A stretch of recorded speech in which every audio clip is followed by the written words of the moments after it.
What's going on, guys? I know you're thinking, hey, it's not Friday. Why is this guy doing This Week in Baseball, Tigers baseball already? Well, it's Memorial Day. I got not a damn thing to do. And it's time we talk about this squad, yes. So I actually wanted to come on here and do a video after the Boston series because, let's face it, I mean, we won 6 straight games on the road. We just swept the Orioles, and they're just some great games. You know, we come into Boston, a place we hadn't swept at since 1983. I mean, we're just playing outstanding baseball. I want to come on here and gloat. Oh yeah, you know I did. But these last 5 games, 6 games, I should say. Whew, wow, has this team just gone from playing, awesome to make it look like, man, we're going to win the World Series. This is real easy to manage an MLB club, and this is how we're going to expect to play all year.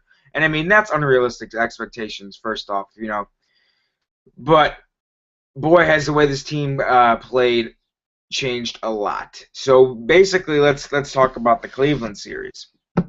Game 1 of this series was a great game. The Tigers ended up battling back in this game, but ended up losing in extra innings because of Michael Brantley walk-off. Al Albuquerque gave up after getting 2 outs in the 10th inning, gave up a walk-off homer to Michael Brantley, but the Tigers were down a few runs in this game, and they battled back to tie it a couple of times, but just could not get that elusive run home, the go-ahead run home that they needed.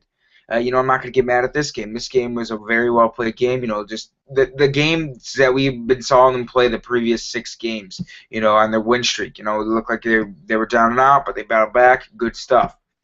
But then we move on to the second game, and Trevor Bauer comes out there and pitches a gem, and Justin Verlander absolutely gets rocked around, gives up 5 earned runs. Tigers only give him 2 runs of offense. Bullpen gets hit up a little bit.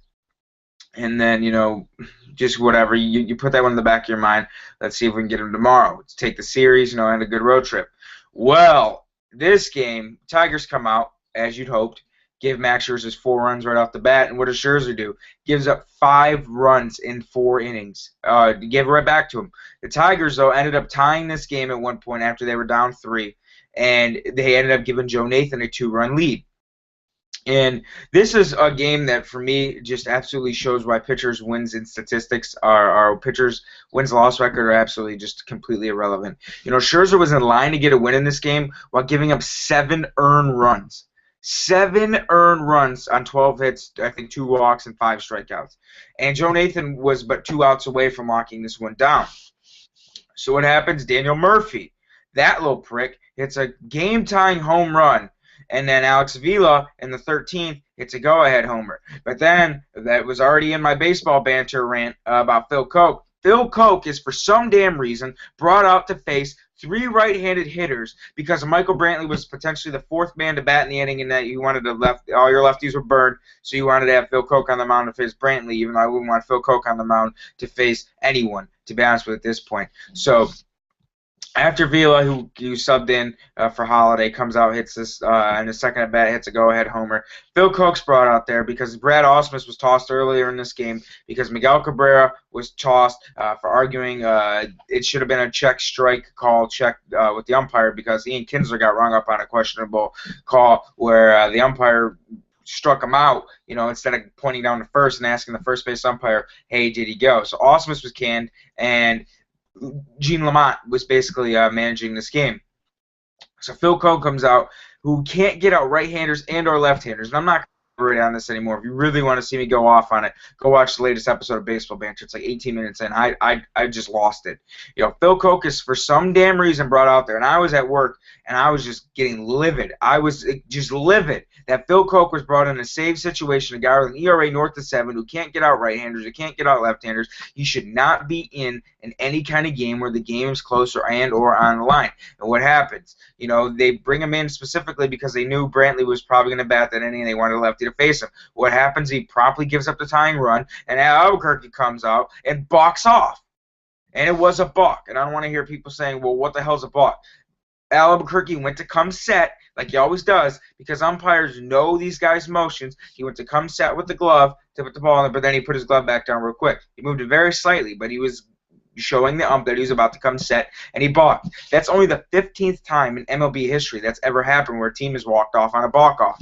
And Ryan Rayburn, a guy who can't do anything, is sitting there, oh, thank God he doesn't have to swing a bat. You know, in a tie game where the winning run's at third, you know, Albuquerque just did it for him. So, I mean, just an abysmal series. So whatever. Right there went off the memory. You still had a good road trip, even though Cleveland swept you. You know, you played a good game in the first game. You should have won the last game. You know, whatever. So then we come in home to Texas. And, oh, my goodness.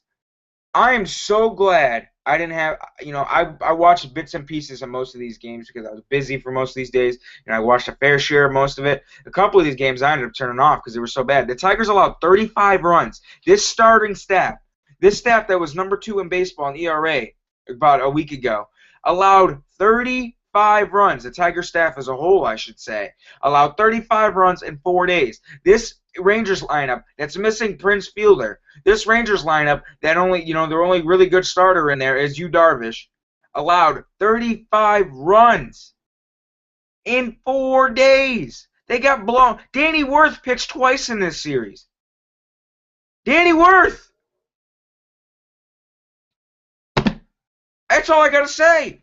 He pitched twice. That is how bad the Tigers got shit-wrecked. Game 1, they lose 9-2, and Robbie Ray's out there. And, you know, he's been pitching good his first 2 starts and whatnot. Rick Porcello's having some, you know, they wanted to push the start up a little bit because he was having some side tightness. Whatever. Ray comes out and gets shelled. Couldn't find a strike zone to save his life. And then, of course, you got Yu Darvish out there, you know, one of the best strikeout pitchers in the game. You give him 9 runs, that's over with. So Game 2, Sanchez comes out, stops the bleeding. You know, pitches probably his best start of the season. You know, really looked great. That slider was filthy. Good the fastball velo was climbing 95 at times, you know, 92, 91. You know, a real complete good, really, really good start. Get the Tigers on the board with the win. Offense looked better, 7-2. Here you're thinking, all right, cool. We're gonna, you know, it's gonna start looking like the Tigers again. Nope. Game 3, they lose 12-2. Yep. Ricky P was cruising through the first 3 innings in this game, and the Tigers actually got him a lead to start out with. But middle innings of this game, my goodness, did he get shell-shocked. I think he had 7 earned runs this game.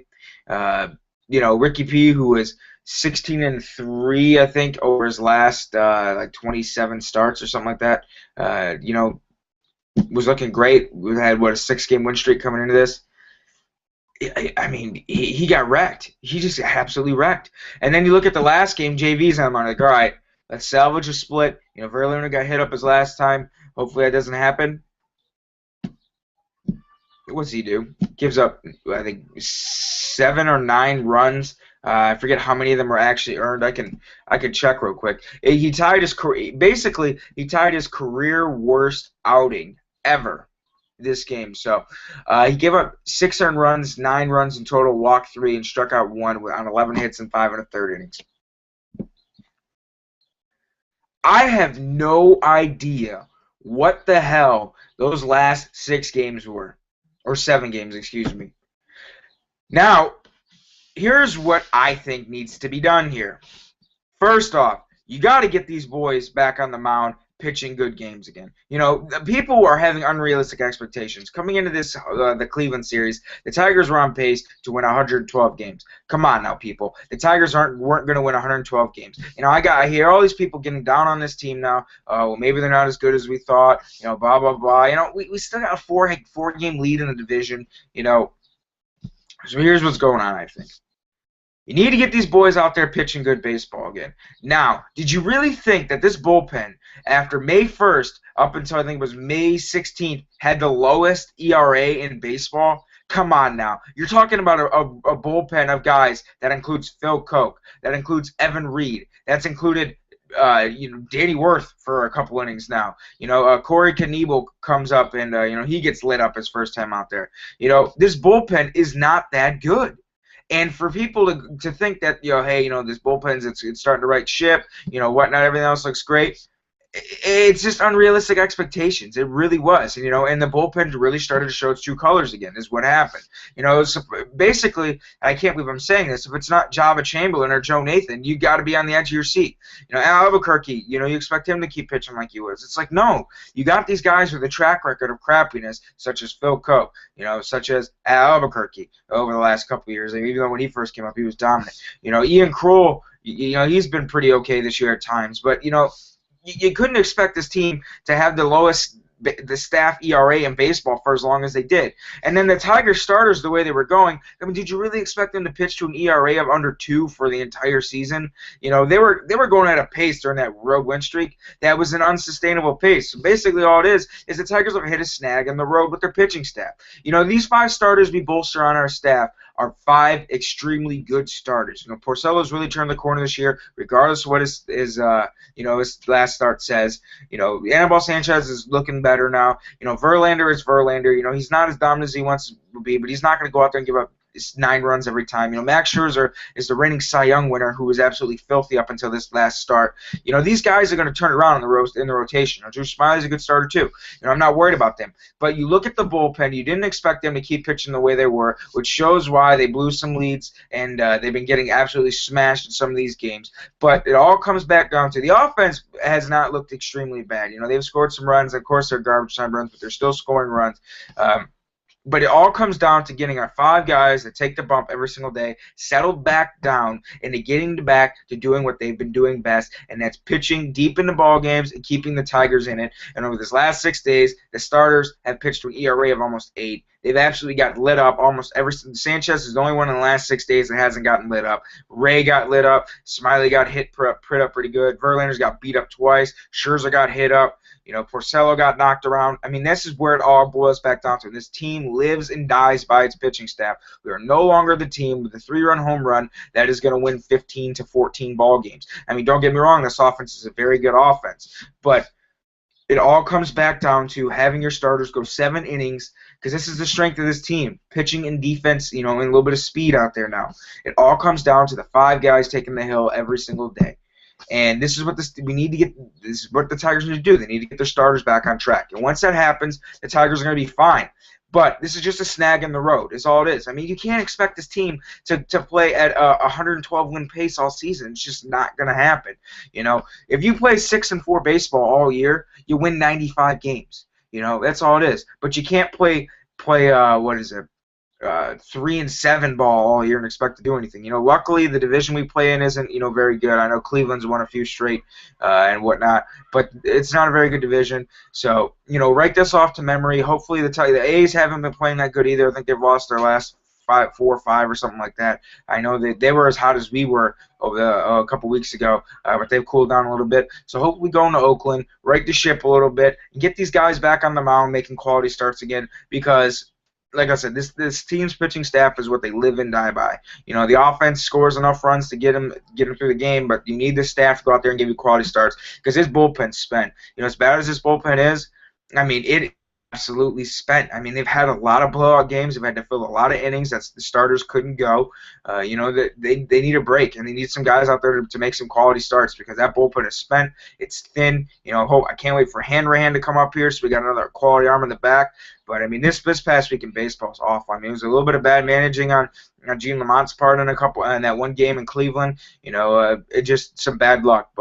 And the defense didn't play that good either this past week. There was quite a few costly errors and bad plays on the Tigers' defensive part too. So just a bad week in general.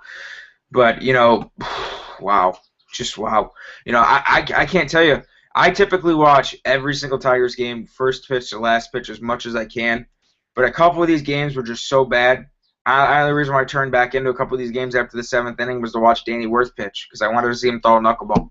That's it. I mean, it was that bad this week. So we head off to a nice little road trip. We go to Oakland for 3, and first pitch is actually in about a half hour or so. Smiley's on the bump against Tommy Malone. In Game 2, I'm really excited about. Max Scherzer against Sonny Gray. Sonny Gray has absolutely been outstanding this year. He's 5-1. Scherzer 6-1. Scherzer looking to bounce back off that start. Sonny Gray's a stud. I absolutely love that kid. And then Anibal Sanchez up against Scott Kazmir, who's having a nice year. And then Rick Porcello up against Chavez. And Chavez, man, Jesse Chavez has been absolutely really, really good. And I remember I was watching the A's show a lot of their spring training games, more than the Tigers do. And I was watching Jesse Chavez quite a bit, and I've watched him quite a bit pitch against the Angels this year too, because I watched pretty much every single Angels game too. And he's been really, really good this year. That's one thing I love about the A's, man. It's like they face so much adversity. You know, they lose Griffin, they lose Parker, but what happens? You know, Sonny Gray stepped up to bloom into the ace of the staff, you know, taking over for Parker. And then, you know, Jesse Chavez has come up, a guy who was in the bullpen, I think, a little bit last year, has bloomed into a great starter. Scott Kazmir's pitched great. This is a team, you know, really good offense. Josh Donaldson's absolutely been destroying the baseball this year. Josh Reddick's played a little bit played some pretty decent ball as well out there. Derek Norris has played good. Brandon Moss is hitting homers. I mean, they're a very, very solid ball club. And this is going to be a great test of two teams that are playing very good baseball, two of the better teams in the American League, that is for sure. So I'm excited for the series. And then we go to Seattle for 3. Verlander gets Iwakuma, who's pitched awesome since coming off the DL. Drew Smiley against Young, and then Scherzer wraps up the road trip against Elias, I think is what his name is. And then I'll be back to talk about the Blue Jay series when we come home for a nice little homestand. So I got for you guys today. Like I said, don't be alarmed. I agree. It's been absolutely terrible baseball. It's not the baseball we were used to seeing so far this year, you know. But these are just the snags you hit in a 162 game season. If it continues, you know, over the next 6 games, then I'm going to start getting worried, because then it really is what the hell is going on out here. Like I said, it all starts with that pitching staff. It's what the Tigers are built around. It's what they live and die by. You know, you just need to get these guys out there making quality starts, because that bullpen's thin and it's been exposed by the lack of innings that our starters is going. So I got for you guys today. Have a good one.